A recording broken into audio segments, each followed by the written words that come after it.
The map was framed in cracked walnut and had no business hanging in a room full of things that cost more than my tuition. My grandfather had built his life around beautiful objects, rare books, antique furniture, silver that genuinely gleamed without polish. His study in the old Bucks County house was the kind of room that made you feel like you should lower your voice. Velvet curtains, leather chairs worn soft in all the right places, a smell of beeswax and old paper that I still associate with the word safe in a way I can't fully explain. And then there was the map. It hung behind his desk, about 3 feet by 2, in a frame that had been mended with wood glue at least twice that I could see. The paper was the color of a manila envelope, left in the sun too long.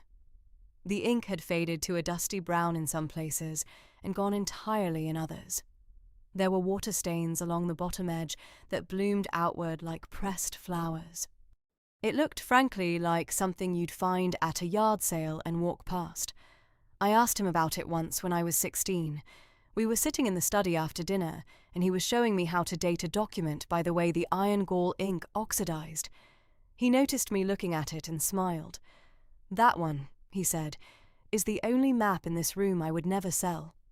I had assumed it was sentimental, a family heirloom, something from a great-great-grandmother's parlor. I filed it away the way you file away the things adults say that don't quite make sense yet. I was 21 years old when I sat in Franklin Mead's conference room on the 3rd floor of an office building in Philadelphia and watched my grandfather's map get handed to me as a punchline. I want to tell you who I was at 21 because it matters for everything that comes after. I was a junior at Temple University, majoring in art history with a concentration in historical cartography, the study of old maps, how they were made, what they recorded, and what they got wrong on purpose. It was not a major that impressed people at holiday dinners. My cousin Preston once asked me at Thanksgiving what you even do with that. I told him I analysed historical documents. He said, "So you're going to work at a library," and laughed with his mouth full. I loved it anyway. I had loved maps since my grandfather first showed me one when I was 7 years old.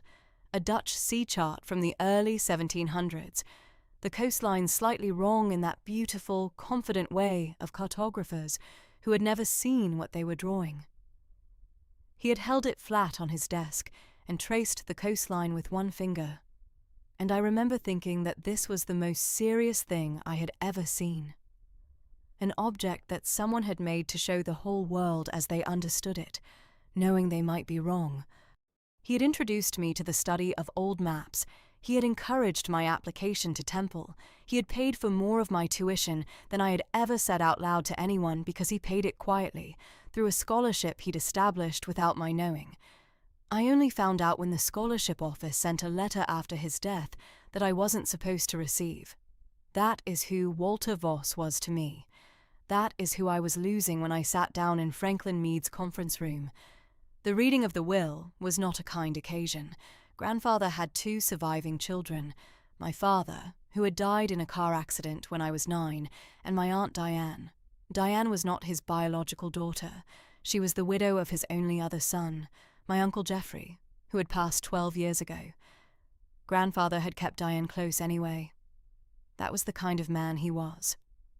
He did not let go of people just because the legal connection had dissolved. Diane had not repaid that loyalty the way it deserved. She sat at the conference table in a black wool coat that was clearly new, her posture perfect, her hands folded on the polished surface like a woman who had been rehearsing this moment. Beside her sat Preston, her son and my cousin, who was 32 and had never held a job for longer than 8 months.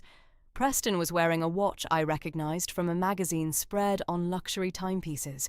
He had not been wearing it at the last family gathering 6 months ago. I sat on the other side of the table in the blazer I had bought for job interviews, slightly too big in the shoulders, pressed the night before with a travel iron borrowed from my roommate. I had driven 3 hours from Philadelphia. I had not slept well. Franklin Mead was a deliberate man in his 60s, who gave the impression of having sat in this exact chair for 40 years, delivering news that people alternately wept at and argued about. He laid out the estate with the measured efficiency of a man who had done this 1,000 times. The main house in Bucks County, appraised at approximately $1.4 million, went to Diane and Preston jointly. The investment portfolio, managed conservatively for 22 years, currently valued at just over $800,000, went to Preston outright, as grandfather had determined that Preston required, in the words of the will, structure and the incentive of an existing instrument rather than the management of one. Even in his final document, my grandfather had managed to say something precise about Preston without being unkind. Preston did not appear to notice. The inventory of Voss Antiquities, the shop grandfather had run for 30 years in a converted townhouse in Old City, Philadelphia, went to Diane. The shop's inventory had been appraised at somewhere between $200,000 and $300,000, depending on what sold. Then Franklin Meade looked at the final page. "To my granddaughter, Eleanor Margaret Voss," he read, "who has the eyes to see what others do not and the patience to look longer than they will, I leave the framed surveyor's map currently hanging in my study, along with the leather field journal stored in the bottom left drawer of my desk. I ask only that she look at them both before she makes any decisions about what they are." The silence lasted approximately 2 seconds before Preston broke it. "The map?" He said it the way you'd say the broken television or the bag of leaves I've been meaning to take to the curb. He left her the map in the ugly frame. Diane put a hand on his arm, but she didn't tell him to stop. Her face had the careful stillness of someone managing an expression. "Ellie." She used my nickname in a tone of practiced sympathy. "I know this must be surprising. Your grandfather adored you. I'm sure this was very meaningful to him." "There's nothing else?" I asked Franklin Meade. My voice came out steadier than I expected. "There is one additional note," he said. He slid a small sealed envelope across the table. My name was written on it in my grandfather's handwriting, the same deliberate architectural script he used for everything. He asked that you read this privately. I put the envelope in my bag. Preston leaned back in his chair with the satisfied posture of a man who had gotten exactly what he expected. "Well?" he said, picking up a pen and clicking it once, twice, 3 times. "I suppose that settles it. A map and an old journal. That's generous." He was smiling when he said it. I looked at him across the polished table and thought about the way my grandfather used to talk about Preston. He had never said anything cruel. He had never said anything directly. What he said was, "Preston sees what he expects to see." He had said it the way a person states a geographical fact, not judgment, observation. I took the map and the journal from the conference room. I drove back to Philadelphia alone in the February dark. I pulled over once on the turnpike and sat in a rest stop parking lot with the envelope in my lap for 5 full minutes before I opened it. The note inside was a single index card, written in my grandfather's hand. "Eleanor. The map is not a joke. It is an instruction. You have everything you need to read it. You always have. The journal will help. Do not show either to anyone until you understand what they're telling you. I have faith in your eyes. Grandpa Walter." I read it 3 times. Then I pulled back onto the highway and drove the rest of the way home without the radio on. I want to pause here and tell you about the map, because to understand what happened next, you need to understand what I was actually looking at. The map was a surveyor's field map, hand-drawn on laid paper, approximately 1870 to 1890 in origin, based on the paper stock and the style of the cartouche. The decorative title block in the lower right corner. It depicted a section of Bucks County, Pennsylvania. Creeks, ridge lines, property boundaries, road traces, all rendered in brown iron gall ink, with the functional clarity of a working document rather than a display piece. It was made to be used. I knew within approximately 20 minutes of sitting with it under my desk lamp that it was not worthless. A surveyor's field map from that period in good condition, and this one, despite the water staining and the faded sections, was in better condition than its appearance suggested, could sell at auction for anywhere between $8,000 and $40,000, depending on the region and the collector market. Bucks County maps from that period were not common, but the map's market value was not what made me sit back in my chair and feel the particular cold clarity of someone who has realized they are holding something much larger than they thought. My grandfather had written on it, not in the margins, not in pencil in an obvious way, in a technique I recognized from my coursework, palimpsest annotation, writing applied in a medium only visible under certain light conditions. In regular room light, the map looked as it always had. But under the oblique, raking light of my desk lamp, held at the correct angle, the way you'd examine an old document for authenticating purposes, the way my grandfather had taught me to do when I was 16, a second layer of information appeared. Numbers, a series of them, written in careful columns along the old property boundary lines, worked into the cartographic notation so naturally that anyone who didn't know to look would see only the original survey marks. I recognized the format. My grandfather had shown me similar notation in a 17th century Dutch map once, surveyor's shorthand for recording measurements, not included in the formal draft. Bearings and distances. A secondary map, effectively, encoded within the first. I opened the leather journal. It was a field journal with graph paper pages, half full in my grandfather's handwriting. The first third appeared to be acquisition notes, items he'd purchased for the shop, dates, prices paid, provenance details. Normal business records, but in the back of the journal, separated from the rest by a blank page, were 7 pages of dense notes in a smaller hand than usual, dated across a span of about 8 months, ending the previous spring. He had been translating the map. The notation system was explained on the first page. In the systematic way, my grandfather explained everything, laying out the key before the text so you could follow as you read. The numbers in the map's hidden layer were coordinates, but not GPS coordinates. They were distances and compass bearings from a fixed starting point. The starting point, he'd noted, was the old oak tree at the southeast corner of the original Voss property, the house in Bucks County. I followed his translation through the 7 pages. The coordinates described a route from the oak tree bearing northeast, 1.3 miles to a road junction. From there, bearing north-northwest, past a creek crossing, to a ridge. From the ridge, down a graded slope, to what the journal identified in the final notation simply as the other place. Below that, in smaller writing, circled once, Storage Unit 14, Pennsburg Self-Storage, Pennsburg, Pennsylvania. Combination, the year the shop opened, forward, then reversed, and below that, Eleanor. Everything they've already taken from the house is nothing. The real collection is here. I moved it in September.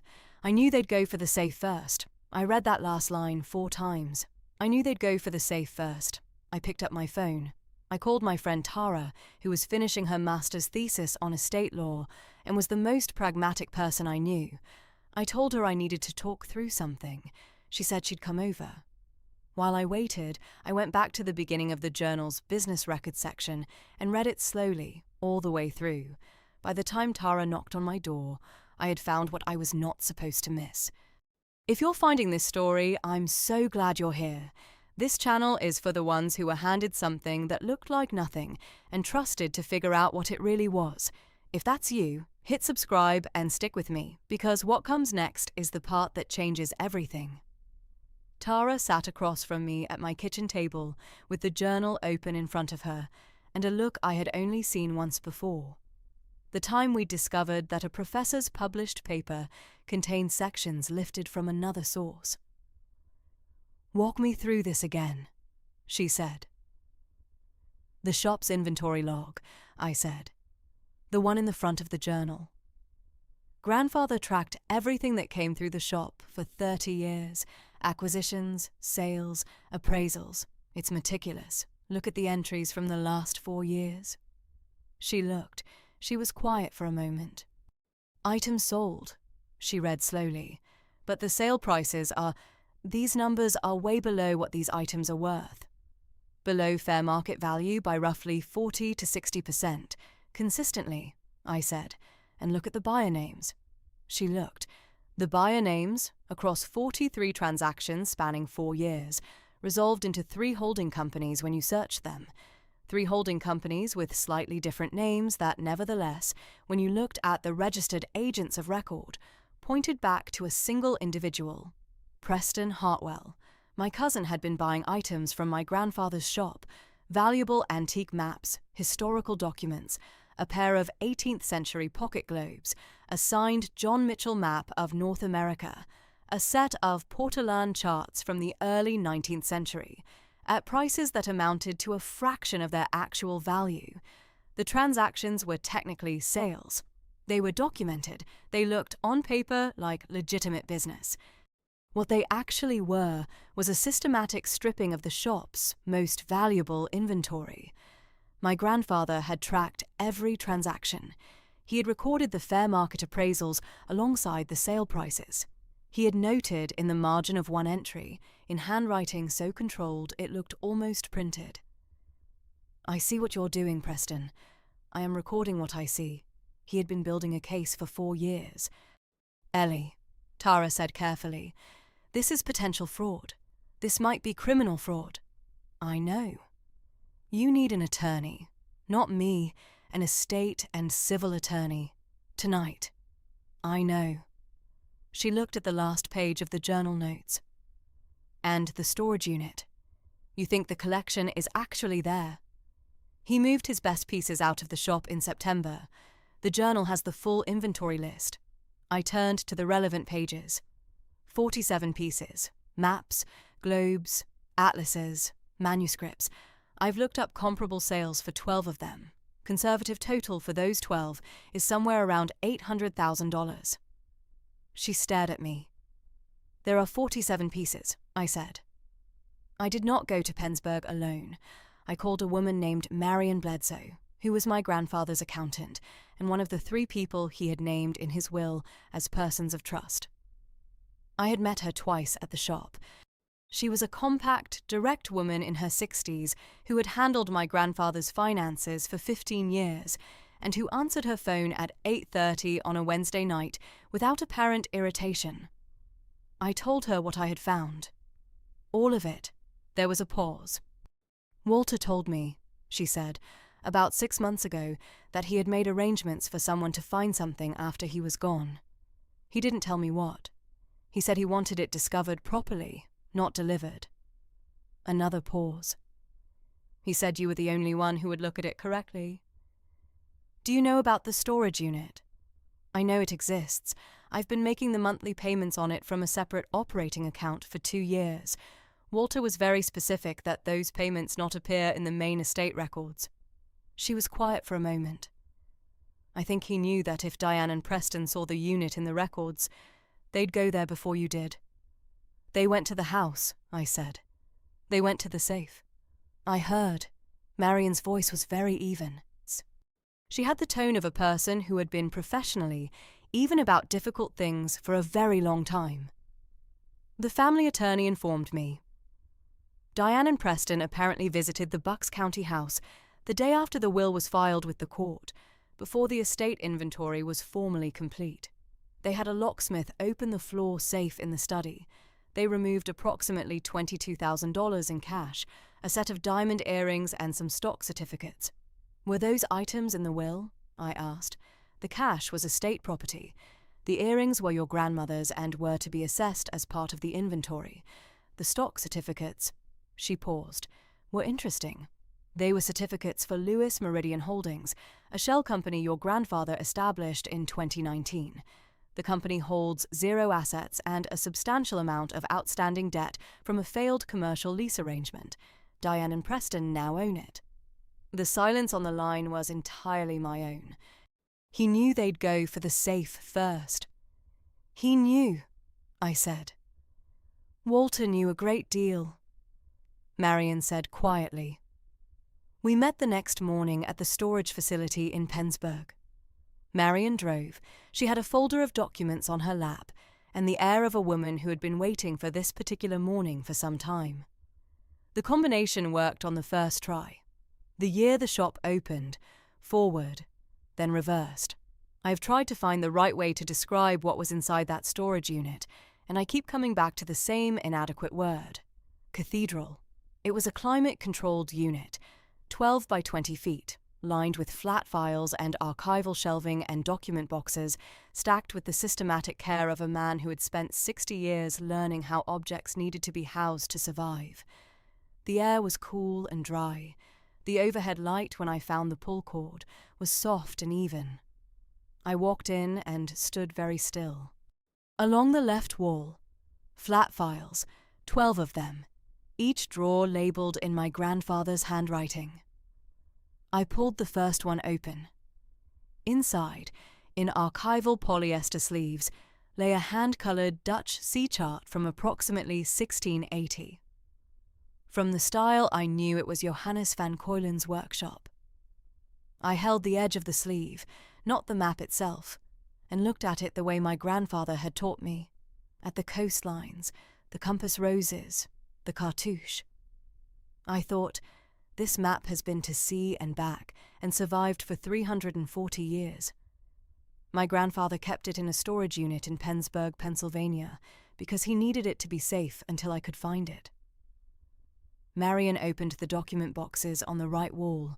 Inside, correspondence, provenance records, acquisition receipts, the complete documentation of a collection assembled over 40 years. And in the final box, the one sitting on the floor beside the shelving unit with my name written on a label in blue ink, a letter. Several pages, folded once. I sat down on the floor with my back against the shelving and I read it. Eleanor, if you found the map's notation, and I believe you did, because you've always looked at things correctly, the way your grandmother looked at things, which is a gift neither of my sons inherited, then you also found the journal, and if you found the journal, you found the records. I want you to know that I did not enjoy what those records document. Preston is not a wicked person at heart. He is a greedy one, which is a different category of problem. He has been taking from the shop for 4 years under the impression that I did not know. I knew from the 3rd transaction. I let it continue because I needed the documentation to be complete before I acted. An attorney I trust has a copy of the relevant pages. His name and number are in the envelope clipped to the back of this letter. He will know what to do. The collection in this unit represents 40 years of finding things that other people walked past. That is what map collectors do. We find documents that recorded the world as someone understood it, imperfectly, hopefully, with the best information they had, and we preserve them. Because the record matters even when the record is wrong. You studied the right thing. You studied how to read what was actually there, instead of what you expected to see. That is why I am leaving this to you, and not to anyone else. The collection is yours outright, transferred through a trust established in 2021. Marion has the documents. There is nothing Diane or Preston can contest legally. I was not impaired when I established the trust. I was, if anything, more clear-headed than I had been in years. Pay for the rest of your degree. Do what you love. If you ever want to run the shop, it would make me very glad, but only if you want to. I do not want you to do anything because you think it's what I would have wanted. I want you to do what you believe is right. One more thing. In flat file drawer 6, bottom row, the map that was hanging in my study. I want you to look at it again, now that you know what it is. Grandpa Walter. I opened drawer 6.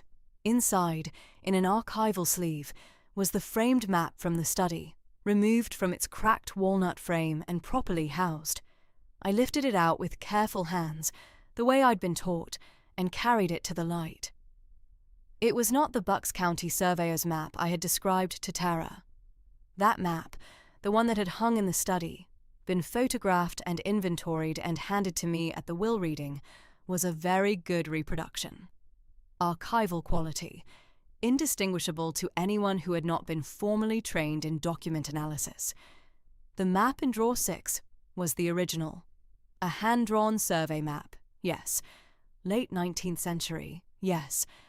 But it was also signed in the bottom right corner in faded brown ink by the surveyor himself, a man whose name I recognized because I had written a 15-page paper about him in my second year, a surveyor whose original field maps were held in 3 museum collections and sold at auction, when they came up at all, for prices that made curators nervous. This was not in any museum collection. This had been in my grandfather's study for 20 years, behind his desk, in a cracked walnut frame, looking like something you'd walk past at a yard sale. I sat down in the doorway of the storage unit with the February light coming in flat and pale over the parking lot, and I held the map in my lap with the careful steadiness of someone holding something irreplaceable. My grandfather had looked at a thing that appeared worthless and known exactly what it was. He had waited patiently for someone who could do the same. The attorney named in the clipped envelope was a man named David Cho, who specialized in estate law and civil fraud, and who answered his phone like a man who had been expecting the call. He had, it turned out, been expecting it for approximately 6 months. "Your grandfather was a careful man," he said on our first call. "He walked me through all of it, the transfers, the trust documents, the journal records, the shell company. I have certified copies of everything. We are in very good position." "Preston," I said. "What happens to Preston?" David Cho was quiet for a moment, potentially quite a lot. "What your cousin did constitutes elder financial abuse under Pennsylvania law, in addition to potential fraud charges. The fact that your grandfather documented it thoroughly, and that the documentation is independently corroborated by the shop's third-party accounting records." Another pause. "I want to be honest with you. He is in a serious situation." "What about Diane?" "Her involvement appears less direct. She may have known. That's harder to establish. But by claiming the contents of the safe before the estate inventory was formally completed, she participated in what the court will likely classify as misappropriation of estate assets." I thought about Diane's face in the conference room, the careful stillness, the hand on Preston's arm. "What do I do?" I asked. "You do nothing yet," David Cho said. "I do the filing. You go back to school. You let the process run." The process ran for 4 months. I went back to Temple. I finished my semester. I ate dinner at the same diner near campus 3 nights a week because it was cheap, and the owner always gave me a free coffee, which felt, in that period, like an enormous kindness. Marion sent updates when there was something to update. The estate inventory had been formally completed, including the storage unit's contents. The trust transfer had been recorded. The collection had been assessed by an outside appraiser, a firm in New York specializing in historical maps and documents, and the preliminary valuation had come back at somewhere between $1.2 and $1.8 million for the full collection. The surveyor's map in drawer 6 had been separately appraised. $340,000, the appraiser estimated, possibly more, depending on the venue and the buyers present on the day. In April, Preston was served with a civil complaint. In May, the district attorney's office opened a preliminary inquiry based on David Cho's referral. In June, Preston's attorney and the DA's office reached an agreement that involved restitution, a substantial fine, and a period of supervised probation. Preston also surrendered his claim to the investment portfolio, pending the civil settlement. The portfolio, it emerged, had been the source of funds he'd used to purchase items from the shop at reduced prices, cycling estate money through holding companies to pay for estate assets at artificially low valuations. It was, David Cho told me when it was over, one of the more thorough frauds he'd seen documented. What made it unusual was the thoroughness of the counter-documentation. "He kept records against himself," David said. "My grandfather kept records," I said. He kept records about everything. Diane did not face criminal charges. She surrendered the cash and the earrings from the safe, plus the value of the stock certificates, which turned out to be worth exactly zero, as Lewis Meridian Holdings had been formally dissolved 3 weeks after Preston acquired it. She retained the house in Bucks County, as the will had specified. I did not try to take the house. I had not wanted the house. What I had wanted was never the house. I met them once more, after everything was resolved. It was a Saturday morning in July before the heat came up. I was at the shop in Old City, my shop now, though I was still getting used to the word, doing inventory.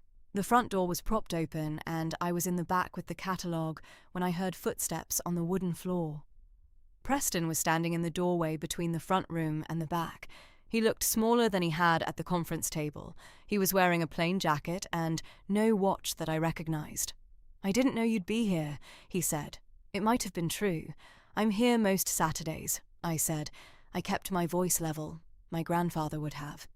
He looked around the shop, at the shelves, the flat files, the framed pieces on the wall that I hadn't yet rearranged because I hadn't decided what I wanted this place to be. He loved this place, Preston said.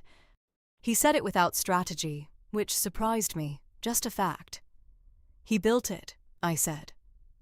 Preston looked at the display case near the front, where grandfather had always kept the pieces he was most proud of. It was empty right now. I hadn't decided what to put there yet. "I knew he knew," Preston said. After a while, I knew he saw what I was doing. He never said anything directly. A pause. I don't know what I thought.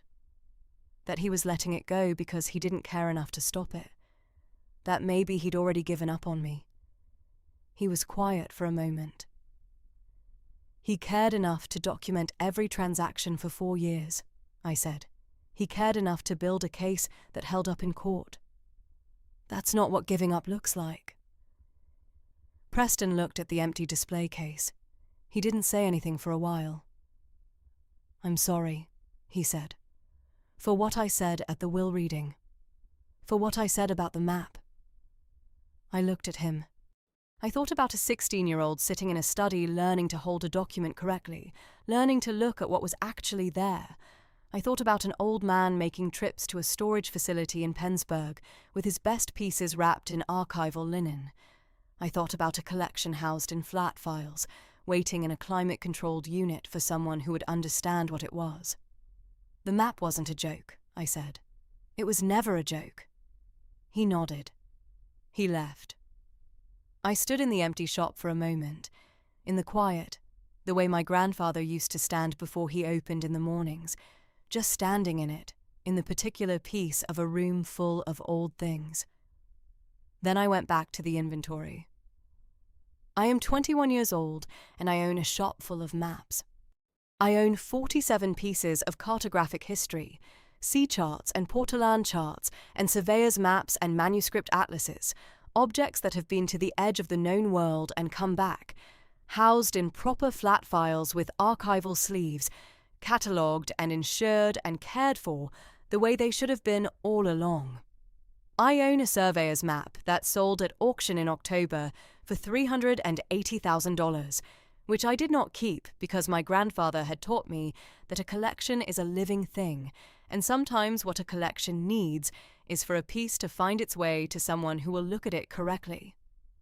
I used the proceeds to pay off the remainder of my tuition, to establish a small conservation fund at the shop for proper archival housing, and to pay Marion Bledsoe a proper retainer because she has continued to be the most indispensable person in my professional life, and she deserves to be compensated accordingly. I still have the cracked walnut frame. I haven't thrown it away. It sits on a shelf above my desk in the back of the shop. My grandfather mended it twice with wood glue, and the mends are visible if you look closely, which I think is the point of keeping it. Some things look worthless until you look at them correctly. My grandfather spent 60 years believing that. He spent 4 years building a legal record that protected the things he loved from people who couldn't see their value. He spent the last months of his life encoding a map with directions to a place I could find only if I understood what I was looking at, only if I had paid attention, in the study, in the shop, in the classrooms, and everywhere else he had been teaching me without calling it teaching. You have the eyes to see what others do not, the patience to look longer than they will. I think about that often. I think about what it means to look at something long enough to understand what it actually is, rather than what you expected it to be. Preston saw a map in an ugly frame and saw a joke. I saw a map in an ugly frame and saw my grandfather trusting me with everything. He was right to trust me. I am not finished learning what he left me.